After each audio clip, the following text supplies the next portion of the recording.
అస్సలాము అలైకుం వరహ్మతుల్లాహి వబర్కాతుహు. నా పేరు షావుల్ హమీద్.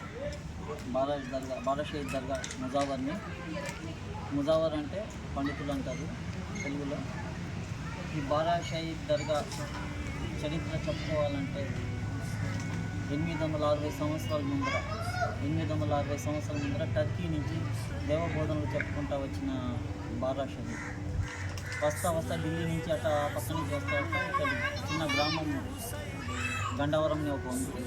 ఆ గ్రామం దగ్గర వచ్చి అక్కడ నివసించేటప్పుడు దేవబోధనలు చెప్పుకుంటూ ఉండేటప్పుడు ఇది ఆ కాలంలో మొత్తం యుద్ధం జరిగేది, రాజులు యుద్ధం జరిగేది కాబట్టి ఆ టైంలో యుద్ధం జరిగింది.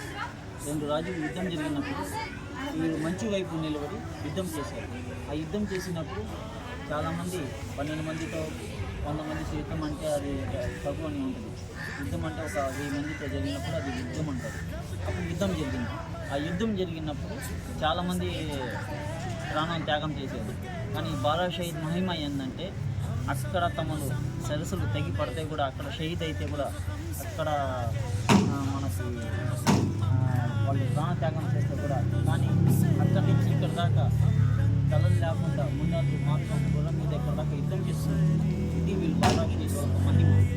ఈ బారా షహీద్కి కనీసం ఇది మనకి 860 సంవత్సరాలు చరిత్ర కలిగిన.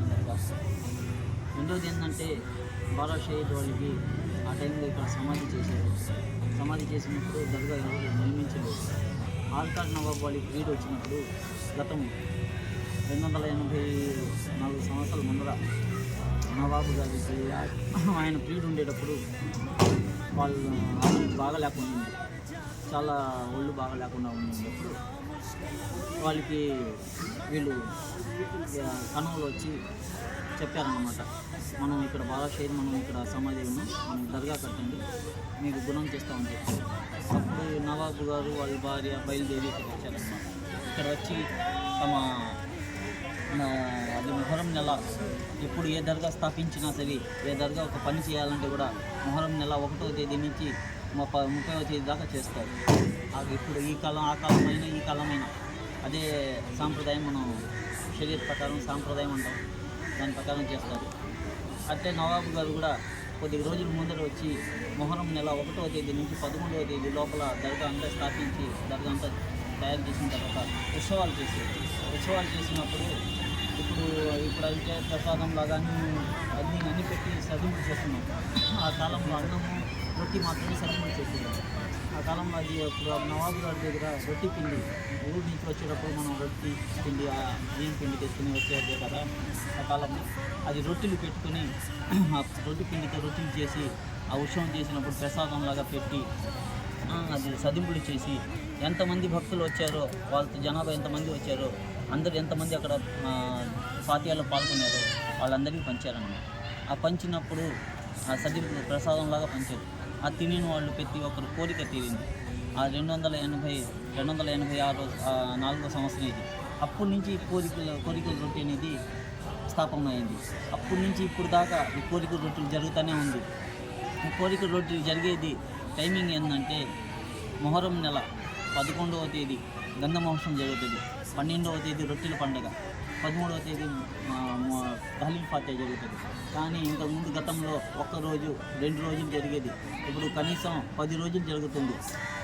ఇది ఇంగ్లీష్ క్యాలెండర్ పక్కన చూసుకుంటే ఈ నెల 6వ నెల 17వ తేదీ స్టార్ట్ అయ్యి 17, 18, 19, 20, 17వ తేదీ సొందల్మాలి లీపన కార్యక్రమం జరుగుతుంది. స్వామికి గంధం లీపన కార్యక్రమం జరుగుతుంది. మరొక రోజు గంధ మహోత్సవం 18వ తేదీ, 19వ తేదీ రొట్టెల పండుగ, 20వ తేదీ తహలీల్ ఫాతిహా. కానీ ఈ మాత్రం రొట్టెల పండుగ అనేది మాత్రం కొనసాగుతూనే ఉంటుంది కొన్ని రోజుల దాకా. ఇది దర్గా ఏంటంటే మొత్తం సమస్యానికి ఒక చిహ్నం. ఏదైనా సరే గుడి కంటే హిందువులే పోతారు, మసీదు కంటే దర్గా కంటే ముస్లింలే పోతారు, క్రిస్టియన్ కంటే చర్చికి పోతారు, సిక్కులు అంటే గురునానక్ దగ్గరికి పోతారు. కానీ ఇక్కడ బారా షహీద్ దర్గాలో ఎట్లా అంటే ప్రతి కులం మతం అర్థం భేదం అని లేకుండా తన మన అని భేదం లేకుండా ప్రతి ఒక్కరు వచ్చి తమ ఈ రొట్టెల పండుగలో పాల్గొనే దర్గా ఇదే. ఈ అందరూ కలిసి చేసుకునే పండుగ ఇది రొట్టెల పండుగ. కానీ ఇక్కడ చూస్తే ఎంతమంది జనాలు వస్తారు, ఎక్కడి నుంచి వస్తారు అంటే ఇండియాలో మాత్రమని కాదు, విదేశాల నుంచి కూడా చాలామంది వచ్చి తమ కోరికలు రొట్టి పట్టుకొని పోయేవాళ్ళు. అన్ని రకాల రొట్టి దొరుకుతుంది. ఉద్యోగం కానీ, సంతానం కానీ, పెళ్ళి కానీ, సౌభాగ్యం కానీ, ఇతర దేశాలకు పోవడానికి, ఇల్లు కట్టుకోవడానికి అని చెప్పేసి ప్రతి ఒక్కరు వచ్చేసి రోజుకి 5 లక్షల రొట్టెలు మారుతాయి చేతులు. ఎంతమంది వచ్చేసి ఇక్కడ వీళ్ళు జన సముద్రం లాగా ఒక చూడాలంటే జన సముద్రమే అనుకోవచ్చు ఆ రొట్టెల పండుగ టైంలో. దీనికి గత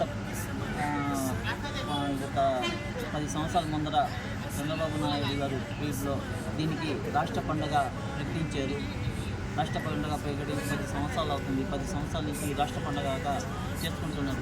రాష్ట్ర పండుగ అంటే మనకి దీపావళి, క్రిస్మస్, రంజాన్ ఎట్టా ఇది రొట్టెల పండుగ కూడా ఒక రాష్ట్ర పండుగగా చేసి దీన్ని కూడా ఒక రోజు సెలవు ప్రకటించింది. అంత పవిత్రమైన దర్గా. ఈ దర్గాకి వచ్చిన వాళ్ళు తమ కోరికలతో కనీసం సంవత్సరం లోపల కోరికలు తీసుకుని పోయేవాళ్ళు చాలామంది ఉన్నారు. అంతమంది ఈ నెల మనకి రొట్టెల పండుగ జరుగుతుంది కాబట్టి అందరూ ప్రతి ఒక్కరూ వచ్చి ఇచ్చేసి తమ కోరికలు